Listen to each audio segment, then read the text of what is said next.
اعوذ باللہ من الشیطان الرجیم، بسم اللہ الرحمن الرحیم۔ لائف ویوز اسرار قریشی کی ایک اور نشست کے ساتھ میں حاضر ہوں۔ اللہ پاک مجھے اچھی بات عطا فرمائے اور اس بات کو آپ تک اچھے طریقے سے پہنچانے کی توفیق عطا فرمائے، آمین۔ معاشی زندگی کی میں بات کر رہا ہوں، عملی زندگی کے ہیڈ کے انڈر، اور چونکہ آج کل میں نے جیسے کہا تھا شروع میں کہ زیادہ تر جو ینگ لوگ ہیں، لڑکے لڑکیاں، ان کی یہ خواہش ہے اور وہ یہ کہتے ہیں برملا کہ ہم اپنا کام کرنا چاہتے ہیں۔ ان کے ذہن میں اس سے جو بھی مراد ہے، لیکن وہ اپنا کام کرنا چاہتے ہیں، اور اس کی کئی وجہیں ہیں۔ چونکہ جاب مارکیٹ اچھی بھی نہیں ہے، جابس ملتی بھی نہیں ہیں آرام سے، اور پھر یہ کہ جابس میں دن بدن جو لوگوں سے سنتے ہیں اس میں کئی طرح کے ایشوز بھی اب زیادہ ہیں نسبتاً۔ اس وجہ سے لوگ چاہتے ہیں کہ وہ کچھ اپنا ہی کام کر لیں تاکہ تھوڑی سی زندگی ان کی بہتر ہو سکے۔ اور سب سے بڑا بینیفٹ یہ نظر آتا ہے کہ جاب کی تو لمیٹیشن ہے نا، کہ آپ یہ بن جائیں گے اور یہ نہیں بنیں گے، جبکہ کاروبار کی کوئی لمیٹیشن نہیں ہے۔ آپ جتنا چاہیں اس کو بڑا کر لیں،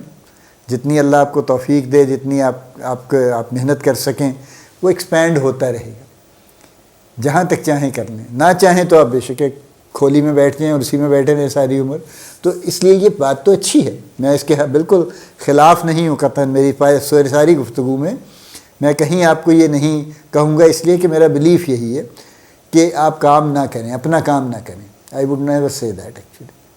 آپ ضرور کریں، اپنا کام کر سکتے ہیں تو ضرور کیجیے۔ دیکھیں اس سے بڑی یعنی اس کے اوپر دلیل نہیں ہو سکتی کہ کئی جگہ میں نے پڑھا ہے، وہ حدیث ہے حضور صلی اللہ علیہ وسلم کی کہ رزق کے 10 حصوں میں سے 9 حصے کاروبار میں اور 1 حصہ ملازمت میں ہے، ظاہر ہے، یا اس کے علاوہ جو بھی کہہ لیں آپ اس کو۔ تو جب 9 حصے اسی میں ہیں تو پھر اپنا کام کرنا چاہیے، لیکن اس کی کچھ شرائط، ٹھیک ہے۔ تو آج کا میرا ٹاپک یہی ہے کہ اپنے کاروبار کی شرائط کیا۔ میں نے کچھ بات پہلے بھی کی ہے ایک نشست میں، اس سے ملتی جلتی،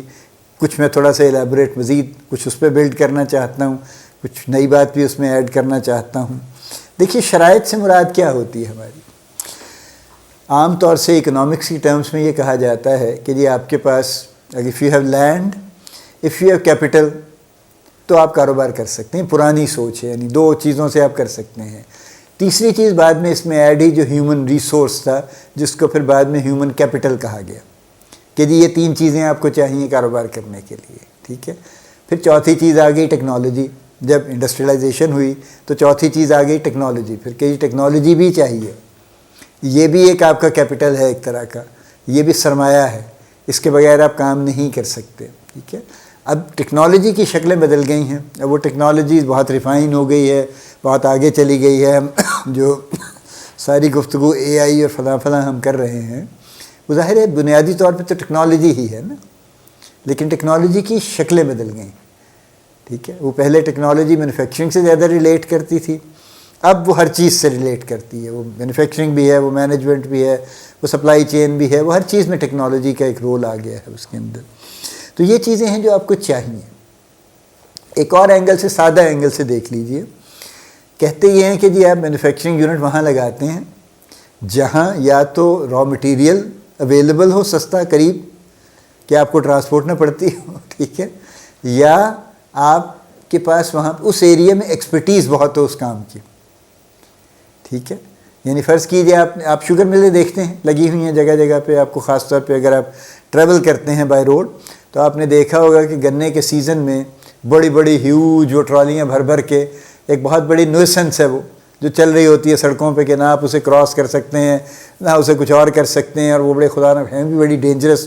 ان میں کوئی لائٹ نہیں ہوگی پراپر، کچھ نہیں ہوگا، رات کے وقت بھی وہ چل رہے ہوں گے، اور بس ان کو آپ اللہ توکل ہی ہے کہ کوئی دیکھ لیں، آپ ان کو تو دیکھ لیں، ورنہ ان کو تو اپنی کوئی فکر نہیں ہے۔ تو شوگر مل ہمیشہ وہاں لگائی جاتی ہے جہاں پہ گنے کی پیداوار ہوتی۔ دیکھیں نا، وہاں جہاں پہ 200 میل دور گنا نہیں ہوتا، وہاں پہ کیوں کوئی شوگر مل لگائے گا؟ اس لیے کہ اسے تو ہر کنسائنمنٹ پہ 200 میل کے کرایہ پڑے گا نا، فریٹ پڑے گا اس کو، تو اس کی کاسٹ بلا وجہ بڑھ جائے گی۔ سو ایک اینگل یہ بھی ہے کہ جی وہاں پہ آپ کرتے ہیں جہاں پہ یا تو را مٹیریل ہو، جیسے یہ لوگ جیسے سیمنٹ کے پلانٹ آپ دیکھتے ہیں وہاں لگے ہوتے ہیں جہاں پہ را مٹیریل اویلیبل ہے، جو انہیں جپسم چاہیے یا جو بھی ان کے بیسک انگریڈینٹس ہیں وہ وہاں پہ فیکٹری لگاتے ہیں۔ وہ آ کے تو کسی بڑے شہر کے انڈسٹریل ایریا میں فیکٹری نہیں لگاتے کبھی بھی، اس لیے کہ ان کا را مٹیریل وہاں اویلیبل نہیں ہے۔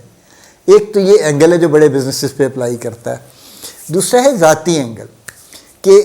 کام وہ کرنا چاہیے، بزنس وہ کرنا چاہیے جو کام مجھے خود آتا ہے یا اس کام کی مجھے سمجھ ہے،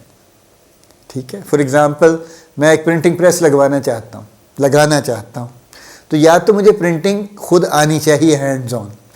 کہ میں نے کسی پرنٹنگ پریس پہ جاب کی ہے 5-7 سال، مجھے پتہ ہے ساری اس کی جو نوانسز ہیں کہ کیا کیا اس کے اندر تفصیلات ہوتی ہیں، انک کہاں سے ہوگی اور پیپر کہاں سے ہوگا اور مکس کیسے ہوں گے اور کلر کیسے کیے جائیں گے، مشینز کون سی ہیں، single colour, 2 colour, 4، what ever, جو بھی جتنی بھی تفصیل ہے وہ ساری مجھے خود پتہ ہے زیادہ تر، تو میں اس کام کو شروع کر سکتا ہوں، because I know the technical side of it. دوسرا یہ ہے کہ میں نے کبھی پرنٹنگ پریس میں جاب نہیں کی، مجھے پرنٹنگ ہینڈز آن نہیں آتی، لیکن میں نے سیکھی، مجھے یعنی اس کی ساری تھیوری کا پتہ ہے مجھے، کم از کم میں نے سمجھ لیا ہے کہ پرنٹنگ کا کس طرح سے ایک پورا خاکہ کیسے بنتا ہے، اسٹارٹنگ فرام دی آرڈر، کہ میں کہاں سے بزنس لے کے آؤں گا، بزنس بھی تو چاہیے نا، پرنٹنگ کر کے کس کے لیے پرنٹنگ کریں گے پھر، تو بزنس کیسے میں لے کے آؤں گا، پھر میں کس طرح کے لوگ ہائر کروں گا جو وہ کام کریں گے پرنٹنگ کا، کس طرح میں اس کو سپروائز کروں گا تاکہ کوالٹی مینٹین کی جا سکے، کیونکہ بہت ہوتا ہے، بہت چیزیں ریجیکٹ ہوتی ہیں، فارماسیوٹیکل میں تو خاص طور پہ بہت پرنٹنگ مٹیریل بہت ریجیکٹ ہوتا ہے، اس لیے کہ وہ جو پرنٹر ہیں وہ ڈھنگ سے اس پہ کام نہیں کرتے، ان کا اپنا کوئی کوالٹی ایشورنس کا کوئی سین نہیں ہوتا، اس لیے وہ غلط سلط چیز بھیج دیتے ہیں اور اس کے بعد ریجیکٹ ہو جاتی ہے کوالٹی کنٹرول سے، اور وہ پیسے ضائع ان کے ہوتے ہیں، کمپنی کے نہیں ہوتے۔ اینی وے، سو یا یہ دوسری صورت یہ ہے، یا میں کوئی کھانے کی جگہ کھولنا چاہتا ہوں نا، چھوٹی بڑی کوئی بھی، تو یا تو میں خود شیف ہوں، یا میں نے کم از کم ایک کوئی ایٹیبل کو مینیج کیا ہے، کہ میں ایک بڑے ریسٹورنٹ کا مینیجر تھا، یا میں خود پکا سکتا ہوں، یا میں ایک ریسٹورنٹ کا مینیجر تھا۔ خود پکا سکنے کے باوجود مجھے مینجمنٹ ضروری نہیں ہے کہ آتی ہوں، میں کھانا بنا لوں گا اچھا، لیکن میں ریسٹورنٹ کو مینیج نہیں کر پاؤں گا، اس کے لیے مجھے کسی اور آدمی کی ضرورت ہوگی جو وہ کام جانتا ہو، اور جو مینیجر رہا ہے وہ مینجمنٹ جانتا ہے، وہ پکانا نہیں جانتا، but he can hire somebody جس کو پکانا آتا ہوگا، تو وہ کمپلیمنٹ ہو جائے گا پھر۔ سو کاروبار کی شرائط کی میں ان کی بات کر رہا ہوں کہ جب آپ نے یہ فیصلہ کیا ہے کہ مجھے کاروبار کرنا ہے، تو سب سے پہلی شرط یہ طے کیجیے کہ آپ کا ماڈل کیا ہے، کیا آپ خود ایکسپرٹ ہیں یا آپ تھیوری جانتے ہیں، یا آپ دونوں نہیں جانتے، تو کیا آپ کے پاس اتنے وسائل ہیں کہ آپ بہترین ایکسپرٹس کو اکٹھا کر سکتے ہیں، یا آپ کہیں سے ٹیکنالوجی امپورٹ کر سکتے ہیں، پھر اس کے مطابق وہ کام کیجیے۔ جس کام کا آپ کو نہ کبھی پتہ ہے، نہ آپ کو اس کی تھیوری پتہ ہے، نہ آپ اس کو کہیں سے لا کے آ سکتے ہیں، نہ آپ کے پاس ریسورسز ہیں کہ امپورٹ کر لیں کچھ، تو پھر اس کام کو مت کیجیے۔ پھر اپنی خواہش جو بھی ہے نا کہ میں یوں کرنا چاہتا ہوں، وہ مت کیجیے، وہ آپ نہیں کر پائیں گے، وہ ٹھیک ہے۔ تو پہلی بات یہ ہے کاروبار سے ریلیٹڈ کہ اپنی دیکھ لیجئے کہ آپ کے پاس کیا وسائل، صرف پیسوں والے نہیں، آپ کے پاس کیا چیزیں، ایسی ٹولز اور وسائل اویلیبل ہیں جن کی مدد سے آپ وہ کام کر سکتے ہیں، تو پھر کر لیجئے، نہیں ہیں تو چھوڑ دیجئے۔ اللہ پاک آپ کو بڑی کامیابیاں عطا فرمائے، اللہ پاک آپ کا حامی و ناصر ہو، ہم سب کا حامی و ناصر ہو۔